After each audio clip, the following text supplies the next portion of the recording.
Sekelompok militan Ukraina di bawah Direktorat Intelijen Utama Ukraina menerbitkan sebuah video sebelum dimulainya operasi.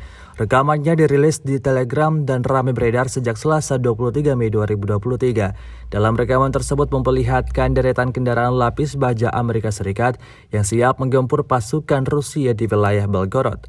Dapat dilihat dalam video tersebut, sebagian besar terlihat kendaraan Max Pro AS, terlihat juga Hammer, tank dan SUV, berbaris siap beroperasi menuju titik target.